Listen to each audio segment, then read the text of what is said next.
All right, welcome everyone. So welcome to MSR AI. We're very happy to have you with us for the next 3 days.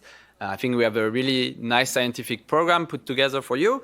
So I hope you know the topic of the workshop is deep learning.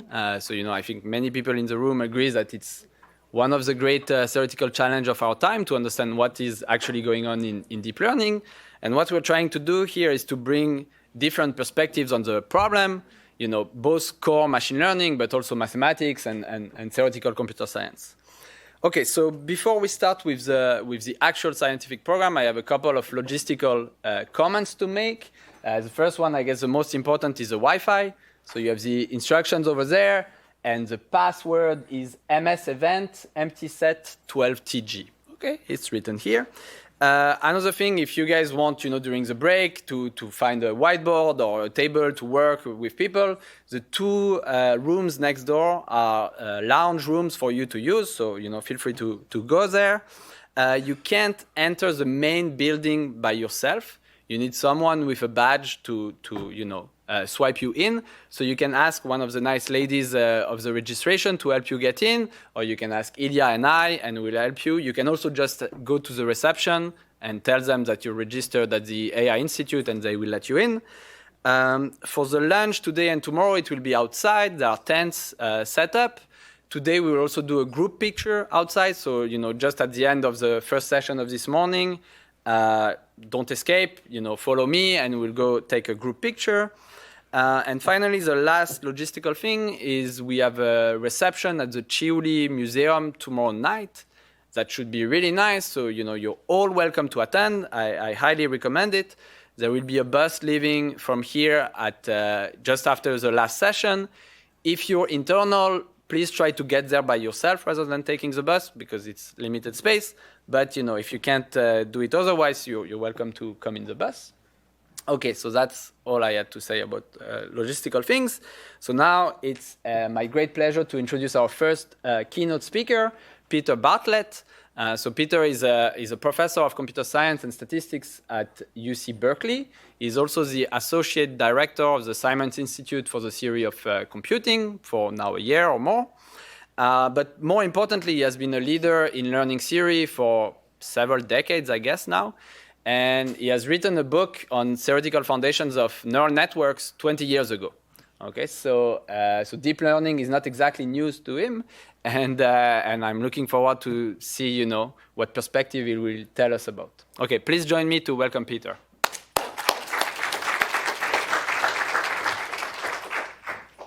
Thanks, Sebastian. Thanks for the introduction, and thanks a lot for inviting me. Really delighted to be here. I guess 20 years ago, things weren't deep, so it's very different.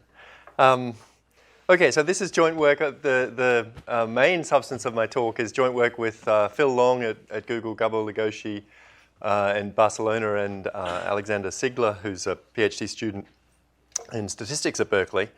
And what I want to talk about is this, I think, one of the most surprising and mysterious phenomena that has been brought to light by these deep neural networks.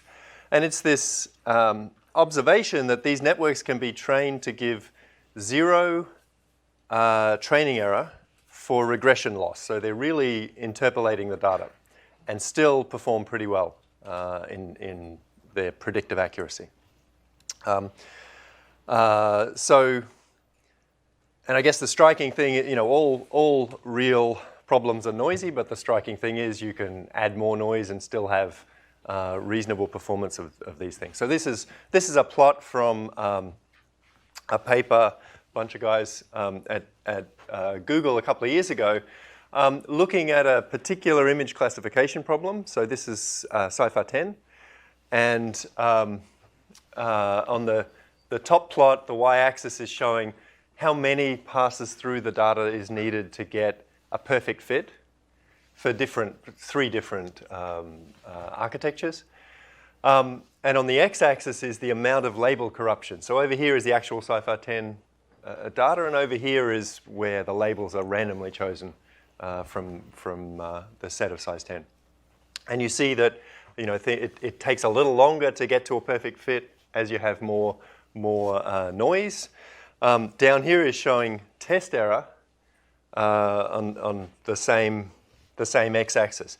So you have with no added noise. Of course, it's a noisy data set, but with no added noise, you get particular levels of performance and a gradual degradation as you add noise. And the striking thing is, I mean, both of these are actually labeling the loss used is misclassification, but in fact, turns out when you consider the regression loss, they're essentially interpolating the data in all of these cases. All right, so if you think about a point here, you've got an architecture that can fit perfectly to the data. It's essentially interpolating every yi in the training sample, and yet the performance is not that much worse than the sort of performance people see on this problem with carefully tuned prediction methods. So that's really striking, right? We're adding noise. We're actually interpolating the data and getting reasonable performance out. Maybe not totally state of the art, but pretty good. And there's a bunch of other examples of this sort. There's a very nice paper by Belkin, Sumar, and Mandal showing a similar phenomenon in lots of other settings beyond just the deep learning one. So I think this is really a striking phenomenon. And the crazy thing is, there's no trade-off between this classical fit to the training data versus the complexity of the family of prediction rules. Okay, so it's certainly fitting as well as you possibly could, but this apparently is benign from the perspective of predictive accuracy. Okay, and of course the classical view of prediction methodology is to aim for a trade-off between the fit to the training data and the complexity of a prediction rule. So maybe we're concerned with the squared error in a regression problem, right? We want to choose a prediction rule f hat that has good performance on the training sample, and we trade that off with the complexity of that f hat, which might be the number of parameters, the length of the vector of parameters. It might be if f hat comes from a reproducing kernel Hilbert space, we might want to keep the norm of the function in that RKHS small, perhaps with a regularization term. Or if we're doing some other non-parametric thing, like a kernel smoothing method, we might want to choose our bandwidth appropriately. But whatever it is, we're always classically always in this regime of trading off the complexity of our prediction rule against the fit to the training data. And that's what you certainly do if you move beyond the parametric case. If you move to the case of having a number of parameters growing with the sample size. And if we're talking about interpolating prediction, of course, we're in that regime. Okay, and these slides are borrowed from a tutorial that Sasha and I did a couple months ago at the Simons Institute. But I'm picking on two textbooks here, but many of these statistical learning texts say the same kind of thing, right? If you fit too well, then you won't generalize well. Interpolating fits are unlikely to predict the future data well at all. This is a bad approach because it leads to a function that interpolates the data, which of course is a terrible thing. Okay, so the classical wisdom is that a prediction rule shouldn't fit too well, but deep networks seem to violate this statistical wisdom. They're fitting noisy data perfectly and still predicting well. And so, what I think is this is a really fascinating phenomenon that has been brought to light by deep learning practice.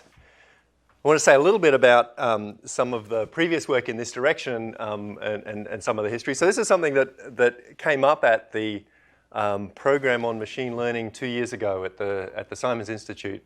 There was a tutorial that Russ Salakutinov gave on what practitioners do in this area, and he pointed out this sort of phenomenon. And there were a bunch of folks. We got talking about this. Daniel Su, Misha Belkin, Matush Telgarsky, and several of us there at this program. And there's been sort of a whole lot of work in the 2 years since then.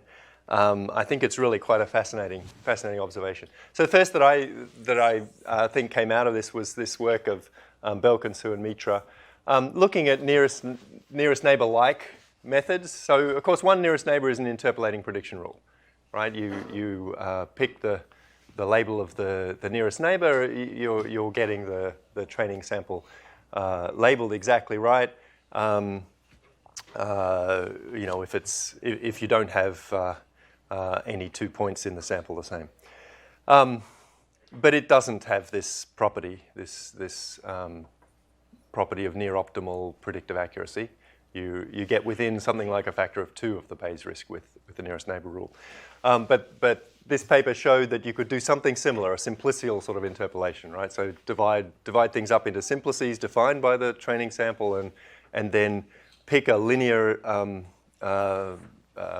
prediction rule that does exactly predicts according to the data on the vertices and interpolates linearly in between. And as the dimension grows, you get performance that gets closer and closer to the optimal. All right, so this is one example of a non-parametric method that performs well, I guess, in high dimensions. Kernel smoothing kinds of methods with these crazy kernels that go to infinity at the training points. It turns out for an appropriate choice of the bandwidth parameter for these things, you can even get not just get the optimal predictive accuracy, but or something approaching that, but you can get the minimax rates for many problems. So this is really fascinating case also. And then linear regression, and there's a much bigger list that I guess falls off the bottom of my slide here. But so there's this work on looking that Sasha will tell us about this and subsequent work in his talk later today. But there's this work on kernels that so linear regression in an RKHS where the kernel is defined as some nonlinear function of a Euclidean inner product, and what you can say there. This is in a regime where the dimension of the input space is growing with the sample size. And then this work that and Andrea is going to tell us about, and again subsequent work later in the meeting, is using using tools from random matrix theory to look at what happens in a linear regression setting as the dimension and sample size go to infinity together, and also I guess the nonlinear case as well. There are results there where going beyond just the case of linear regression here, and we'll hear about some of those results. What I want to tell you about is some non-asymptotic results. So understanding, I guess the simplest possible prediction setting where we might hope to explain this phenomenon, and it's the case of linear regression. We get a rather complete characterization for the linear regression problems that we study of this phenomenon of benign overfitting. Right? We can see exactly when it does and doesn't occur that you get near optimal predictive accuracy. So we'll look at those results and why they arise, and then I'll say a little bit about deep learning, about what are the gaps, right, the hurdles to overcome before we can apply the same results in the deep learning sort of setting, before we can hope to, I guess. And I want to say a few words about adversarial examples as well, sort of a kind of simple observation there. Okay, so that's the agenda. So yeah, as I say, we decided to look at this simplest setting where this phenomenon of benign overfitting might occur. It's a setting of linear regression. So let me define a little carefully what we're talking about here. So we have xy pairs. The x's are in some inner product space or Hilbert space. You can just think of it as finite dimensional, but we're always going to be concerned with the dimension being large compared to the sample size, large, at least as big as the sample size. And the response variable y is the thing we want to predict. For most of what I'm presenting in a precise way, just think of the x-y pairs as being jointly Gaussian and mean zero. And I'll say, I'll explain how we can extend that to the sub-Gaussian case a little later. Okay, and then the kind of three pieces of notation that we need for our linear regression problem are as follows. The first is, the most important, is the covariance matrix sigma of the x's, right? And in particular, we're going to think about the spectral decomposition, and the crucial thing here is these eigenvalues lambda I, right? So keep this notation in your head through most of the rest of the talk. The lambda i's here are the eigenvalues of this covariance matrix, and they're in decreasing order. So lambda 1 corresponds to the variance in the first principal component direction, the highest variance direction of the x's. Lambda 2 is the next highest variance direction, and so on. Right? And this turns out this is the geometry that's crucial for this benign overfitting phenomenon. Okay, so this is one piece of notation. Theta star is the optimal parameter vector, so the minimizer of this expected squared error, and we're assuming it has a finite norm. So that's the parameter vector that gives us our best performance. That's what we're competing with, and sigma squared is the expected squared error for this optimal linear prediction rule. Okay, so those three things define our linear regression problem. The sort of estimator that we're interested in is the minimum norm estimator. So we're in a setting where thinking of a setting where we can interpolate and typically that means we're underdetermined, and there's a whole set of these linear prediction rules that could interpolate which one are we going to pick. We're going to pick the one with the smallest norm, right? The parameter theta that has the smallest norm. Okay, so what does that mean? We've got a sample of size n, and the notation I'm going to use is very much like the finite dimensional notation you learn in your undergraduate class on linear regression, right? So X is our data matrix think of it as having n rows that are our elements of our Hilbert space, and Y is our vector of responses. And our estimator now, because we're concerned with the case where the least squares on the sample is achievable by a whole subspace of parameters.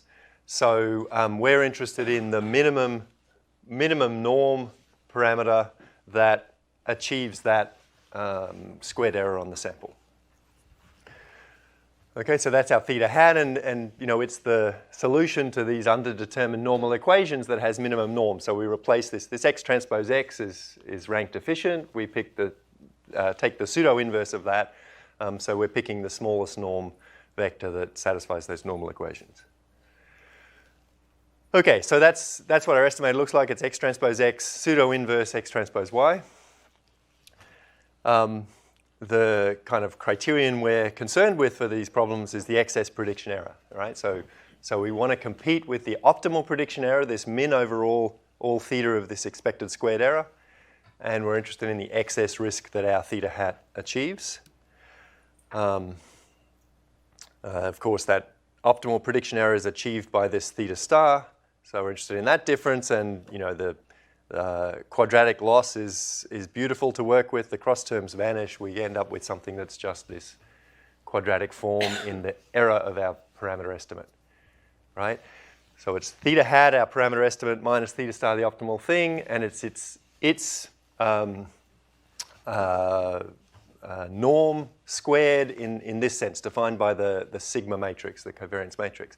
Okay, so the covariance matrix is something that tells us how important different parameter directions are, right? And if we think of that spectral decomposition of our covariance matrix, the lambda i's are telling us, which are the directions where we really have to get theta star right, and which are the directions where, if lambda I is very small, we can be completely wrong in our parameter estimates and still do very well in terms of predictive accuracy. Still get a very good, compete very well with theta star's predictive accuracy. Okay. All right, so now let me tell you about this characterization of when we can have this benign overfitting. So we're interested in the overfitting regime. So where we have the rank of x is at least n, so we can get zero error on the sample.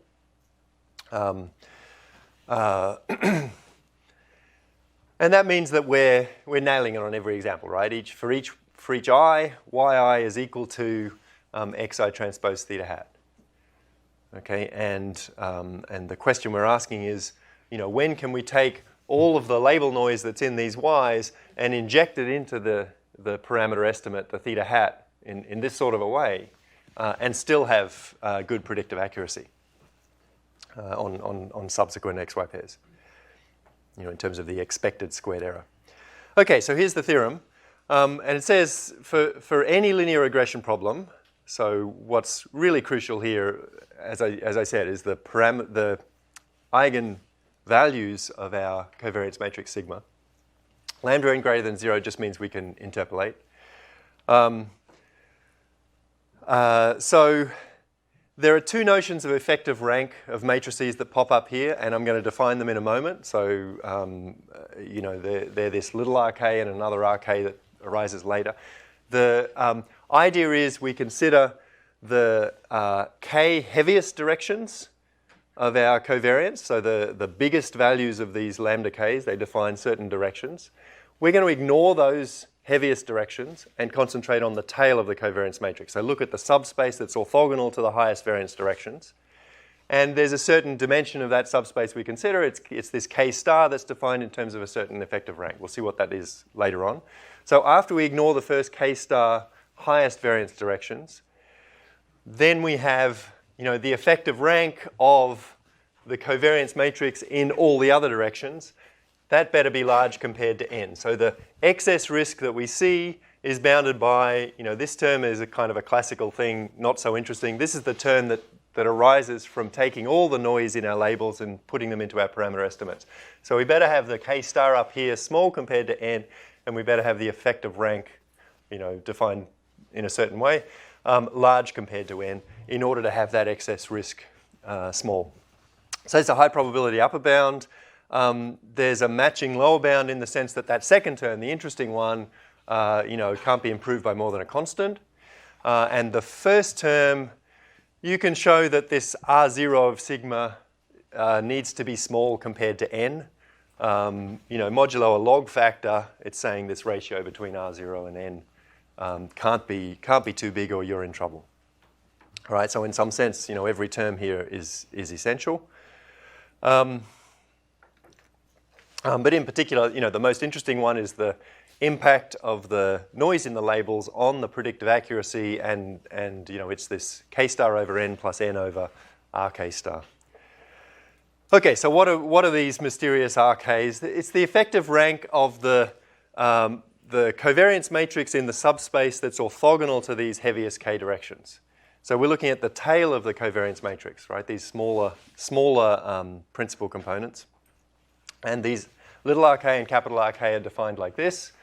So we've got, remember, ordered eigenvalues. We drop off the first k and look after those k at the sequence of eigenvalues. And little rk is the 1 norm divided by the infinity norm of that tail. And big rk is the 1 norm squared divided by the 2 norm squared. Okay, so just thinking of little rk, it's saying 1 norm divided by infinity norm is how many of those biggest ones in the tail do I see as the mass of what's remaining. So these two are pretty closely related. Capital RK is bigger than little rk, but not too much bigger. And you can think of them as, we call them the effective rank. If you have a finite rank matrix, then these things, so for instance, for the identity, in p dimensions, the effective rank is p. But they also impose some sort of a symmetry condition as well. So if you've got a matrix that has rank p, then you can write these little r as the rank times some notion of symmetry. and the same for big R with a slightly different notion of symmetry. And these kind of symmetry measures lie between 1 and something small. Okay, so it's the rank times some notion of symmetry. It might be much smaller than the actual rank, but certainly no bigger. Can you go back one slide just to see how those things, like the errors scale again with the ranks? This one? Sorry, the one before. Yeah. So, right, so the little r, the smaller one, needs to be bigger than the sample size n. And once you first cross that point where you've got, right, so if we plot out, the lambda i's as a function of I, and we have some sequence that goes, it's supposed to be monotone decreasing, goes down like this. When we first get to a point, maybe it's here, k star, where the ratio of the one norm of what's left in this vector to the infinity norm, the first one, exceeds n. So we've got kind of something that has a mass that's at least n times this first guy. That defines the k star. And then the n over capital R k star is another one of these ratios, the effective rank of what's remaining from that k star onwards. So if you have a finite rank, small rank matrix with a lot of lambdas that are 0, then you'll never achieve this. you never achieve this. Yeah. So if you have a finite rank matrix, then you're in trouble, right? You won't. So the R. The capital RK star is no bigger than the rank. So you'll get an n over some finite thing. So it means that to get the result, you must have a very large dimension. Yeah, noise in the high dimensions that are. That's exactly right. The intuition is that we're taking the noise from the y's and we're embedding them in this part of the space, in this subspace that's orthogonal to where all the action is happening. So here we have big eigenvalues. We've got to be careful about estimating the parameters in these directions. In these directions, we don't have to care so much. And actually, it's important there are many of these directions because that's where all the noise has to go. The energy of the noise is proportional to n, right? And that's what the n over capital RK star comes from.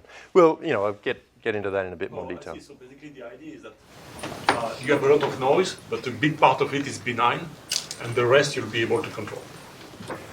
So controlling the noise in terms of having an accurate estimate in this part of the parameter space is a classical problem. Because our k star needs to be, I've moved on from that slide, our k star needs to be small compared to n, so that's just like the finite dimensional setting. In terms of being able to overfit, you really need to have this tail as somewhere to stash all of the noise that you're getting from overfitting, from a perfect fit. The tail you could engineer, you could build this. I mean, you could just. This is great. I can stop here and not show the rest of my slides because it's all coming up. Yeah, you can engineer the tail. Exactly right. Yeah. Okay, so I'm going to be able to skip over a lot of these. So the mix of eigenvalues plays two roles here. It tells us, we had this result that the excess prediction error, the excess risk is bounded by a quadratic form in the error of our parameter estimate, and the lambda i's determine, how important errors in different directions are. But the lambda i's also determine how the label noise is distributed throughout that theta hat. Right, we get more of the label noise appearing in these higher variance directions than we do in the lower variance directions. So there's a balance here that we have to meet. Right, and the intuition is to avoid harming the prediction accuracy, we have to have that noise energy distributed across many, many unimportant directions. We can't concentrate it on a few small directions. So we have to be in this regime where we have lots and lots of parameter directions, many more than the sample size. So thinking about the different terms that appear in that bound, the number of non-zero eigenvalues certainly has to be large compared to n because of that n over capital RK term. The sum of them has to be small compared to n. I mean, that's a classical thing. We just want to make sure that the kind of scale is appropriate. And the number of these small eigenvalues, needs to be large compared to n. We need to have a long tail here. And they need to be roughly equal in magnitude, right? They can be more asymmetric if we have many more than n of them. Okay, so that's what happens with this characterization. Let me say a little bit about how it arises, and I'm being kind of quite intuitive here in the explanation. So the first step is a kind of an obvious thing. We can split up our expected loss into two components. One that corresponds to what the optimal linear prediction rule would have said, and one that corresponds to everything else, right? So we'll call that y minus x transpose theta star. We'll call that the noise. And there are two components now of the excess expected loss, due to these two pieces. One, the first component is due to the signal. It's just because this theta hat is a distorted version of theta star, because we get a distorted view of the covariance of x. And the second component, the piece due to the noise, is because we're taking all of the noise in our labels and putting them into the theta hat. So the first component is kind of easy to deal with. It's really quite a classical thing, even if we're in a high-dimensional setting. The second is much more problematic. That's where the heart of the problem really lies. And we're asking, as I say, when can we take all that energy in the label noise, put it in theta hat, and not hurt predictive accuracy? Okay, so let's call that excess, the extra piece beyond what the optimal linear prediction rule would have said. Let's call that epsilon. So for our finite sample, we have our xy pairs. This matrix X has one row for each of the n examples, and y is the response variable. So epsilon is a vector of length n. That's the additional piece, what's left over. When we think about our estimator, it's linear in y, so we can split it up into those two pieces, the piece from the signal and the piece from the noise. And the excess risk we saw, depends on the error in our parameters scaled appropriately according to these lambda i's in the different directions. Okay, so we have that this thing's concentrated around two pieces, one that depends on the signal and one that depends on the noise, and that's the critical piece. And it's an easy exercise to show this, that the crucial term is this one that comes from the noise. That's the trace of an x transpose x pseudo-inverse times the covariance. Okay, so that's the piece we have to analyze. And just to give you some intuition about the analysis of it, our excess risk tells us how our errors in our parameters affect things. We write that as this spectral decomposition, and then split the directions into the heavy ones, these biggest eigenvalues, with some cutoff k, and the light ones, the tail of the eigenvalues. And then we can consider what happens to the eigenvalues of this x transpose x, the thing that appears in our estimator. So the smallest ones of those n eigenvalues, the n non-zero eigenvalues. So this is like a covariance estimate, right, this x transpose x. But it's going to be ranked efficient. There are only going to be n directions where anything happens, because we only have a sample of size n. Things are zero outside of that subspace. In that subspace, we have n eigenvalues. It turns out when we have this effective rank bigger than n, then the smallest of those non-zero eigenvalues are all about the same. They're concentrated around a particular value, call it rho. Right?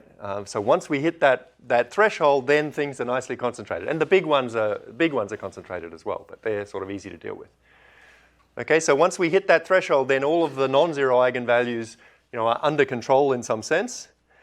And so we have that all of those little eigenvalues are bigger than some value rho. So if we consider the Gram matrix, x transpose instead of x transpose x, this is an n by n matrix, and it's got all of its eigenvalues bigger than rho. Okay, and that's some useful intuition to have, right? Our estimate is x transpose x pseudo-inverse x transpose y. So when we're taking 1 over the eigenvalues in those non-zero directions with that pseudo-inverse, we're taking 1 over something that's at least as big as rho. Okay, so this is, reminiscent of doing ridge regression, where we take x transpose x plus rho times I. We're ensuring that all the eigenvalues are bigger than some minimum value. And something similar is going on here, kind of for free, right? Okay, so remember we've got all of our eigenvalues. Once we're beyond this point, we've got all of those remaining eigenvalues concentrated around this value rho. So when we think about the minimum norm estimator, and in particular the piece of it that's due to the noise epsilon, then what happens? Where's the energy from the noise go? So we can split things up into these different directions according to our spectral decomposition of sigma. The noise energy that comes from x transpose epsilon in a VI direction, right, is going to be proportional to n times lambda I, right, because of this x scaling. And then when we put that through this x transpose x inverse, it's scaled by no more than 1 over rho squared. Squared because we're considering energy, right? It's like we're looking at the quadratic form. Right? So if rho is small, that gets blown up a lot, but it's scaled in this way. The impact on the prediction error, of course, is scaled by this factor of another factor of lambda I. And so, altogether we get a bound on the prediction error due to that VI component that's something like proportional to n times lambda I squared divided by this rho squared. Right? That's what we get from direction VI. Turns out this is a good argument to make when we're out in the tail, but for the big eigenvalues, this is really sloppy and we can do much better. In those heavy directions, we can get something that's no more than 1 over n, and that's kind of a classical thing. But then add up over all of these directions, and we get k over n plus n times the sum of the lambda I squareds over the rho squared, which is exactly this sort of form. All right, so that's why we get this particular balance involving these eigenvalues, the lambdas. And the lower bound, you can show that the excess expected loss is pretty much the same. It's at least as big as that same quantity when the eigenvalues are concentrated. When we're in that regime, the same split into these two pieces gives us the same sort of lower bound within a constant factor. And if we're not concentrated, then we get a lower bound that's at least a constant. So that's where the theorem comes from. Okay. So you can ask, so here's the result. It's in terms of those two effective ranks, and in some sense they're exactly the right quantity because we can't improve things by more than a constant factor. Right? So you can ask, well, what sort of eigenvalues lead to this kind of benign overfitting? So I've written 3 terms here, right, corresponding vaguely, ignoring this scaling. We can set these things to 1. And just think about problems, linear regression problems that have those things set to 1, and then wonder about what are the infinite dimensional linear regression problems, in particular what are the sequences of lambda i's, for which these other terms are going to go to 0 as n gets large. Question? So I don't completely understand the balance between like the k star over n term and the n over capital R term, because it seems like the balance. Yeah, I guess it seems like the n over capital R term should always be bigger than 1. Or like much bigger than 1? Right. Okay. Right. So because this one's bigger than n, you're thinking. So this is one notion of effective rank. That's another notion of effective rank. We want this one to be bigger than n, right? And the first time that it becomes bigger than a constant times n, then we fix k star to that value. So if this one were also a constant times n, we'd be in trouble. But this one is bigger than that one. Capital R. Capital R is, it could be, capital R lies between little r and little r squared, right? Oh, I see. So it may be, so there are 2 ways in which we might get lucky.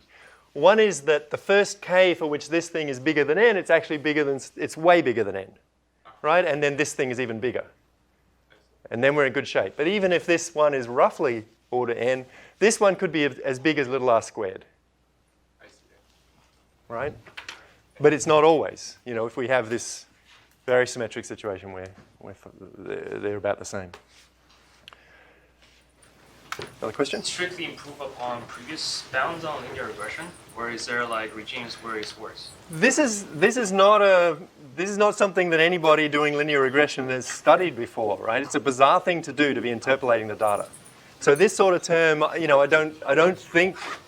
I mean, apart from I gave a partial list of the work in the last 2 years, but I don't think people in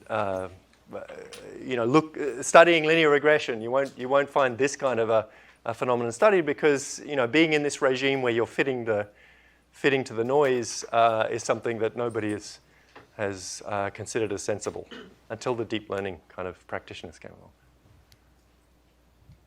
So if you fix a specific sigma,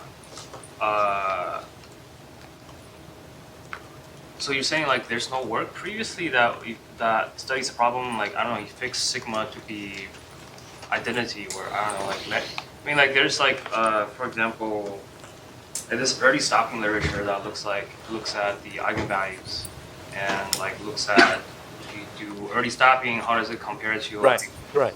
So early stopping is very much analogous to something like ridge regression.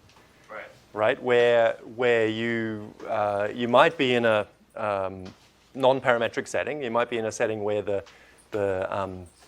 sample size is small compared to the dimension, but adding in this a penalty term for the size of the parameters, or stopping early so the size of your parameters doesn't get too big, is a good way to balance the fit to the data to the complexity of the problem.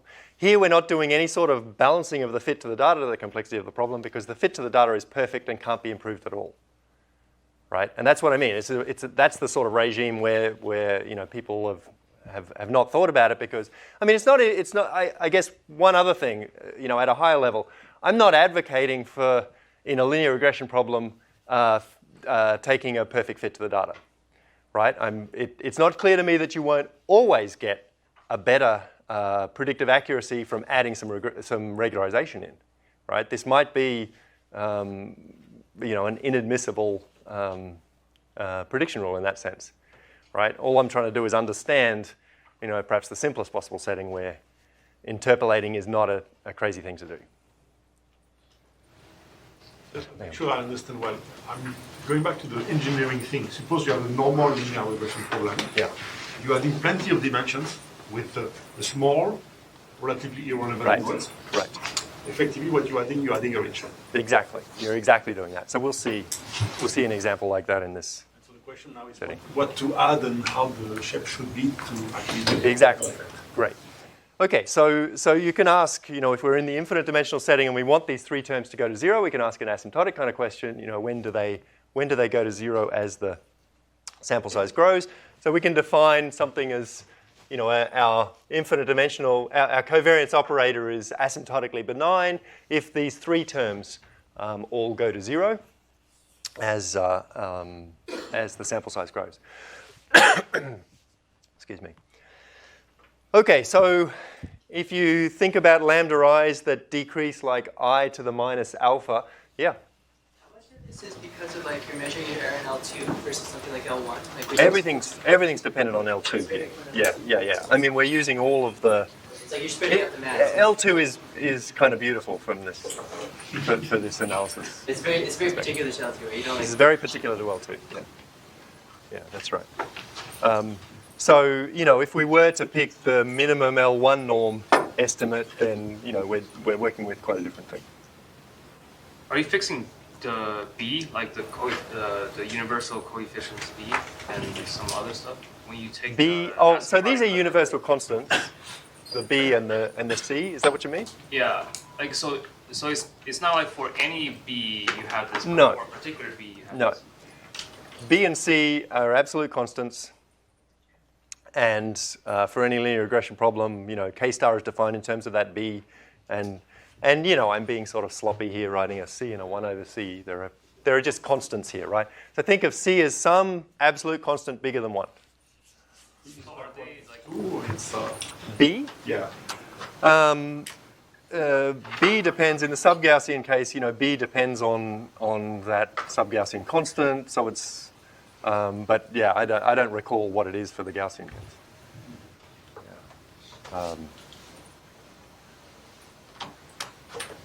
Yeah, I'd have to look it up. All right, so if we ask about the asymptotics, I don't have very much time. Then if you're interested in, think about eigenvalues that decrease like 1 over some polynomial, right? Polynomial of degree alpha, and it turns out we have to add some log factors.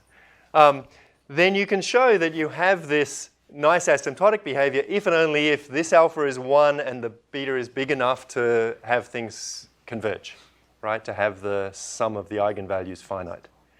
Okay, so that sounds kind of crazy, right? The lambda i's have to be right at the edge of where they're summable. It sounds like a very peculiar kind of situation. But it turns out if you think about the dimension as changing with the sample size, right? So if we think about restricting ourselves to a finite but growing dimension, then actually it's very easy to satisfy the conditions. And this ridge regression sort of equivalent to ridge regression example is a nice one. So think of a case where these eigenvalues are something decreasing fast, like e to the minus k. Not so important what this rapidly decreasing sequence is, plus some constant. Right, a constant out to some point p.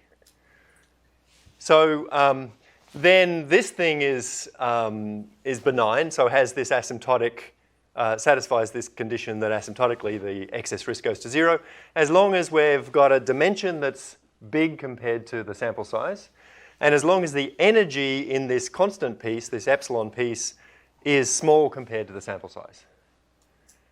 Right? Not ridiculously small. So we can't, for instance, set epsilon n to 0, right? And we just have this finite dimensional thing, but it can't be ridiculously small. But this is a very mild condition. It's exponentially small. And you can quantify things as the energy in that extra piece divided by n plus n over the dimension, right? And so if you think of some rapidly decreasing sequence of eigenvalues, a covariance matrix that looks like that, and then we add in some isotropic piece that's small, but not ridiculously small, right? Then it feels much more like a more universal phenomenon. So we've got some small piece of noise in all directions, and how small it can be is no kind of constraint at all. If you think about it as something that perhaps arises from numerical errors in doing these finite dimensional computations, to get smaller than machine precision, we just need kind of dozens of examples, right? For that sort of constraint. Okay, so let me quickly say a little bit about, actually I'm going to skip over this. So you can do things beyond the Gaussian case. There's one thing I want to mention, I guess. So we need things to be well specified. We need to have a linear model, right? The conditional expectation of the y's should be this particular linear function of, it should be a linear function of the x's. And we can deal with sub-Gaussian noise and sub-Gaussian x's. Crucial thing is that we need the x's to be a linear transformation of a vector with independent components. So we need a lot of independence in our x's. Okay, and that's crucial for what we're doing. So I'll mention this again a little later. Actually right now. So what can we say about the misspecified case? I think that's really interesting, where the conditional expectation is some other function. We don't know how to do that. What can we say when we have less independence, right? So for instance, if the x's, the elements of our Hilbert space are generated through like a representer function from an RKHS, right? Then we've got, if k is smooth, then we've got some d-dimensional manifold in an infinite dimensional space. Okay, and what can we say in that sort of? So certainly not a linear transformation of a vector with independent components.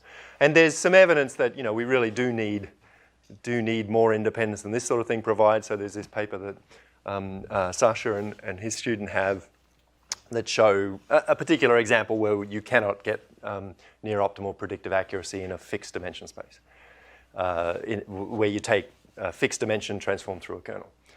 Okay, so this is a workshop on deep learning. So I should say a little bit about what we can how things are related to deep learning, apart from, of course, the very motivation for the problem where it's arisen. And the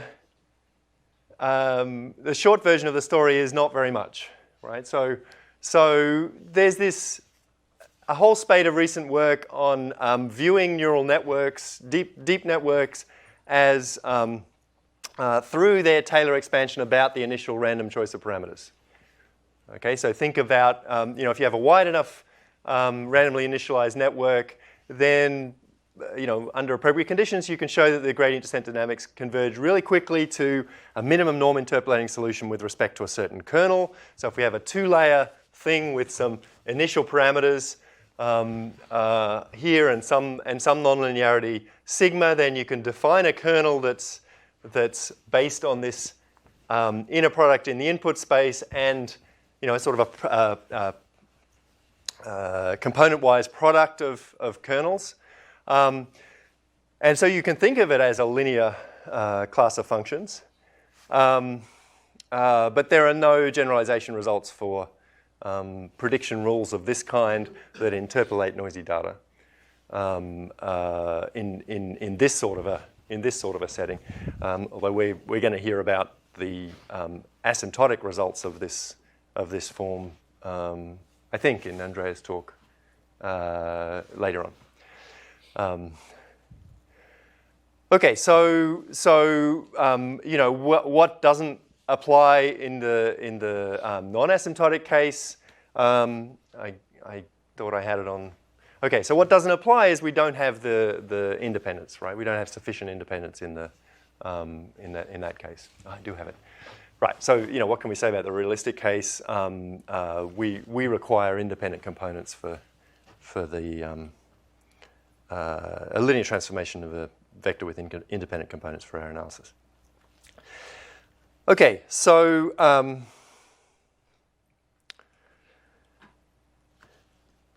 and I think I still have a couple of minutes, yeah?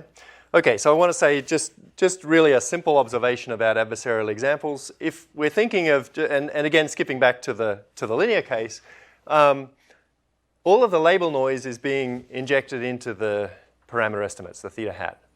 Okay, and so it's no surprise in that case that you can find directions in the input space that line up with that label noise vector, or the thing corresponding to the label noise vector, right? So we've got this vector epsilon that has a scale. There's an energy here that's proportional to n. So there's a direction that corresponds to the transformation of that noise vector that gives us that has a huge norm in our parameter estimate. And so even if moving in that direction has no impact in the signal part, then we still have a huge sensitivity to a perturbation in that direction, something that's big compared to, we get like a 1 over a term that's in the upper bound on excess risk. So we have a quantity that's growing like the actually there are exponents. There's an extra exponent here. This should not be there. So we have a quantity that's growing like in terms of the squared error growing linearly with n, which is terrible. So ridiculous sensitivity because we're taking all of the noise in the labels and injecting it into the parameter estimates. So we should expect huge sensitivity in the linear case.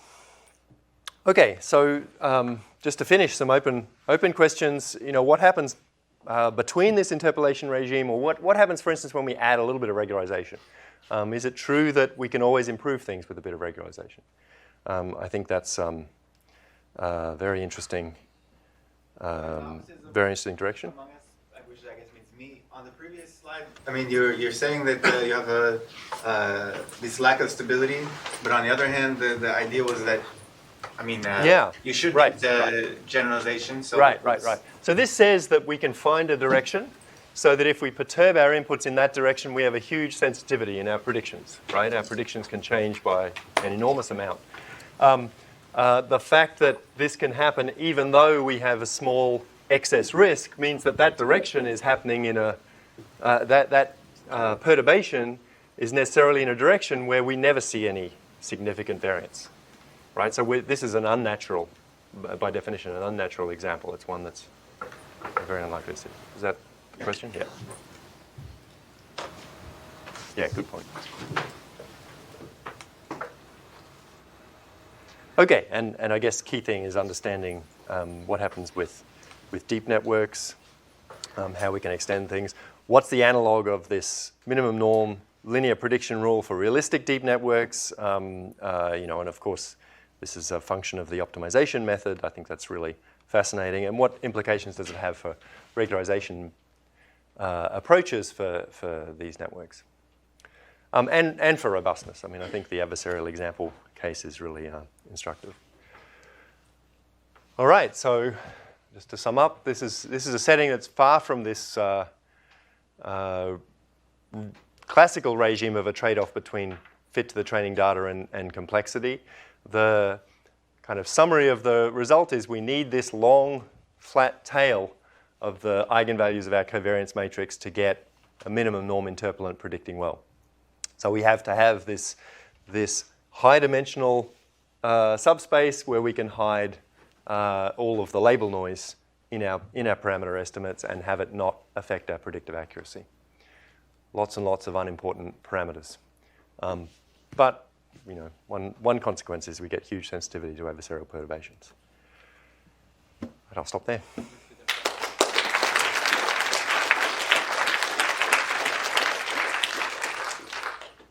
Okay, we have time for more questions and comments.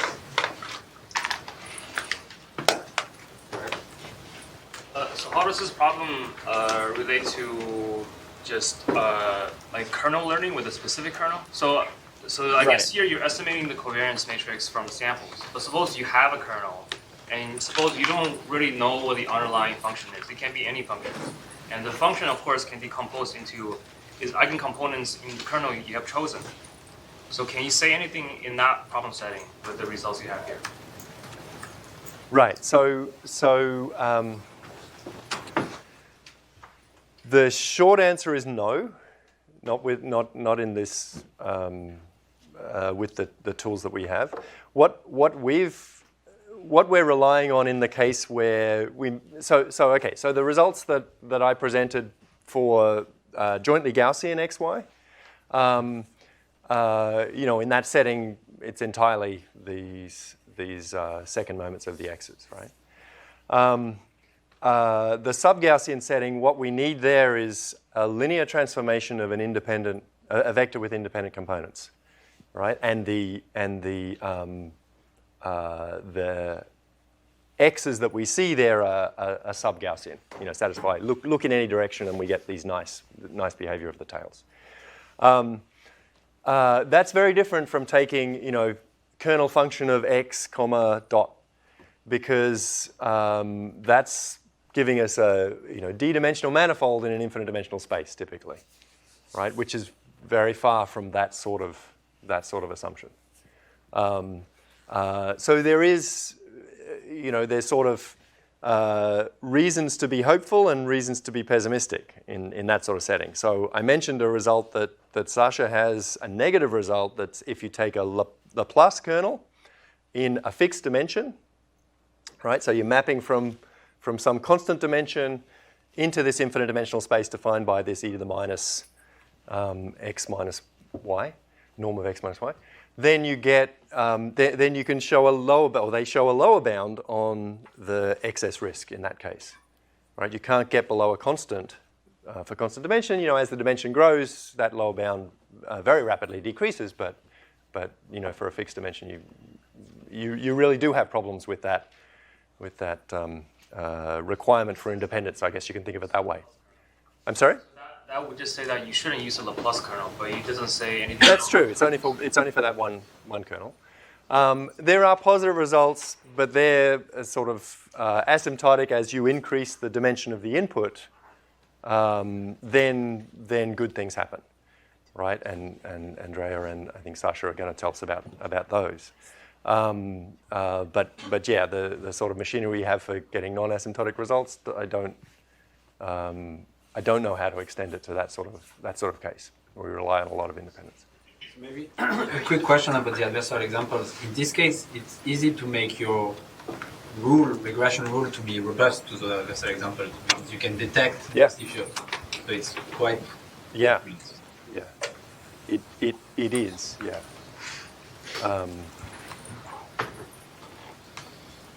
Right. I mean, I think the linear case is sort of very nice in terms of being able to understand it, but it's unclear how it relates to the deep learning situation. Yeah, for sure. Okay, let's thank Peter again.